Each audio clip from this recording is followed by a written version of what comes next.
We begin with Republican vice presidential nominee, Senator J.D. Vance of Ohio. Welcome back to Face the Nation.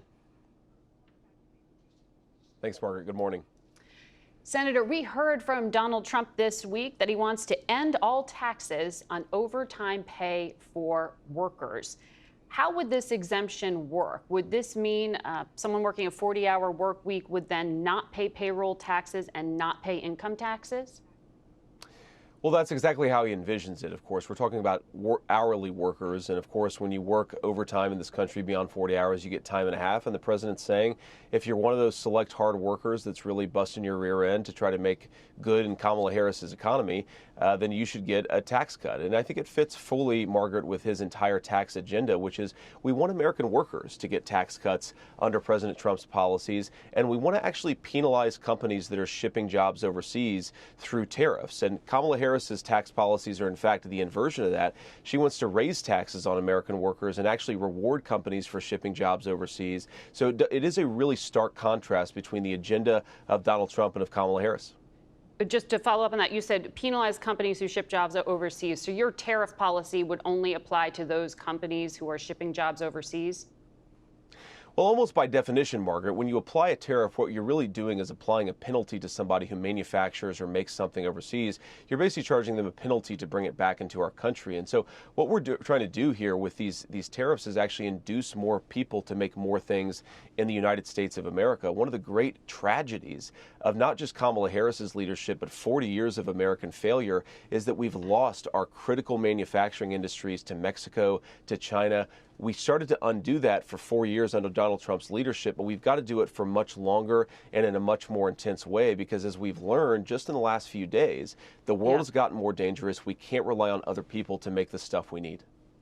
It's cheaper to manufacture overseas, which is why so many companies do it. But that's another issue. Just to follow up on the promise you're making to working class voters, you are now saying no tax on tips, no tax on overtime, no tax on income from Social Security. All of that would wipe out a big chunk of the tax base. Do you really think that fiscally conservative Republicans in Congress are going to vote for this? Well, I think obviously Republicans believe American workers should keep more of their own money. And yes, I think that if we actually balance this out by penalizing some of these companies for manufacturing overseas, I do think that we can get this to balance out in the right way, Margaret, where we're not blowing a hole in the deficit. We're giving workers more of their money. But to your point, we're actually making it easier to make things in the United States of America. Now, you're exactly right. Sometimes it is a little bit cheaper to manufacture overseas, but we have to ask why that is. It's because a lot of these foreign countries use literal slave labor in manufacturing. We should not be allowing slave laborers to benefit from American markets. If you want access to our market, you've got to pay our workers fair wages. That is the Trump agenda, and it's something he already implemented once, by the way, Margaret, but is going to double down on in his second term. So the 10 to 60% tariffs, you're saying this is just a range, and you'll figure out exactly who it applies to if you win the election?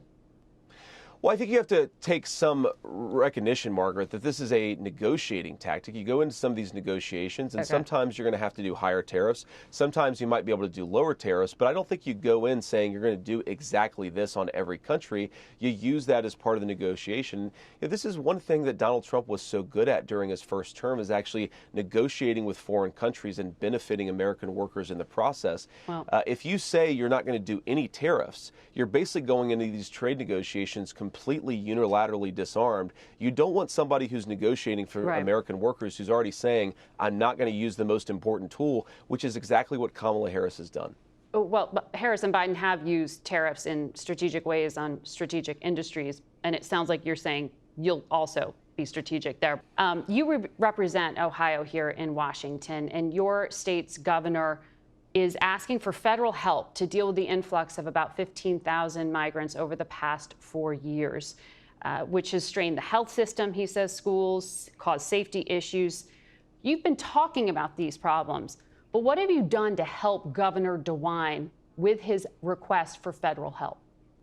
Well, the most important thing that we can do to assist Governor DeWine and the whole state of Ohio, and frankly the whole country, Margaret, is to stop Kamala Harris's open border. And for 2 years, I've been fighting for policies that do exactly that. You have to ask yourself, why have these 20,000 Haitian migrants been dropped into a small Ohio town in just a few years, Margaret? And the answer is because Kamala Harris implemented what's called temporary protective service for over 100,000 Haitian migrants. She basically, with a magic wand, granted amnesty to thousands of people who shouldn't have been in this country, and now a small Ohio town is dealing with the consequences. And to anybody listening, Margaret, this is what Kamala Harris wants to do to every town in this country. Overwhelm them with migration, stress their municipal budgets, see communicable diseases on the rise. What is happening in Springfield is coming to every town and city in this country. If Kamala Harris's open border policies are allowed to continue, we have got to stop this. American citizens are suffering because of what she's done. And here's the fact. Yeah, here's the facts, though. Many of those Haitian migrants move there by choice because they have temporary protected status, which gives them the ability to work. That TPS, temporary protective status, has been in place since 2010. And in fact, Donald Trump renewed temporary protective status for Haitians when he was president. Should he not have done that? Well, let me do a little fact check, Margaret, because there was a renewal in June of 2017, I believe, which was very early in Donald Trump's presidency. Yes. And he actually ended it in 2018, that temporary protective service for Haitian migrants. Kamala Harris re-implemented it when she became president or vice president. Kamala Harris re-implemented it as vice president, and now you've seen this massive explosion just in the last few years. I mean, Margaret, just to give some context here, there were maybe 1,000 Haitian migrants in Springfield, Ohio just 3 years ago. Now there's close to 20,000, and it's impossible to overstate. It's overwhelmed local services. Okay, in so schools, I understand you want to have 1,000 children now in a small district. You want to end temporary protected status. Please contextualize this, Margaret, because 1,000 children who don't speak English. So now the kids who are in that school district are not getting a good education. The local health services have become overwhelmed. This is a terrible tragedy. And I think it's important, Margaret, to say we're not mad at Haitian migrants for wanting to have a better life.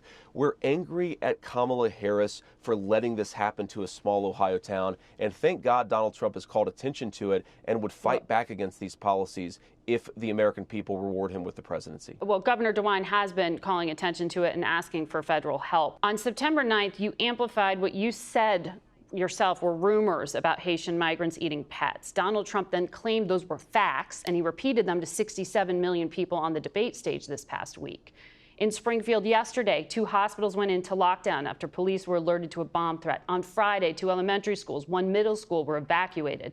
Thursday, an elementary school was also evacuated, and Springfield City Hall had to evacuate due to a bomb threat made by someone who said they were concerned about immigration. These false claims are endangering your constituents. Do you regret your words?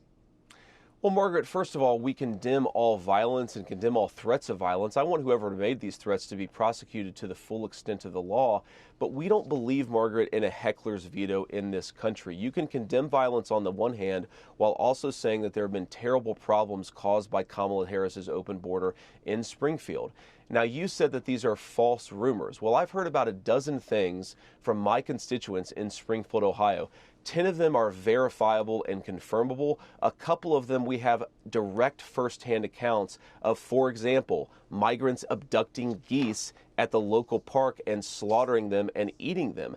Now, maybe all of these constituents are lying to me, but I would appreciate if the American media showed up and did some real investigation rather than amplifying the worst people in the world. Why is somebody calling it a bomb threat, Margaret? It's because they want attention. I think that we should ignore these ridiculous psychopaths who are threatening violence on a small Ohio town and focus on the fact that we have a vice president who's not doing her job in protecting that small Ohio town. Okay. Well, CBS did hear from community members in Springfield who work with migrants, and they have talked about security concerns. I know the mayor of Springfield, a Republican, told ABC News, "We've been punched in a way we should not have been punched." He said all these federal politicians that have negatively spun our city, they need to know they're hurting our city, and it was their words who did it. Your words, sir. Do you regret them? Margaret, we've been hearing about these problems for months, even in some cases for years. And the problem here is not that Donald Trump and I have called out what's happened to Springfield. No, I have talked about the problems and cited Governor DeWine saying what were legitimate problems. I'm not asking about that. We have documented that. I'm asking about your words, sir, which you are responsible for.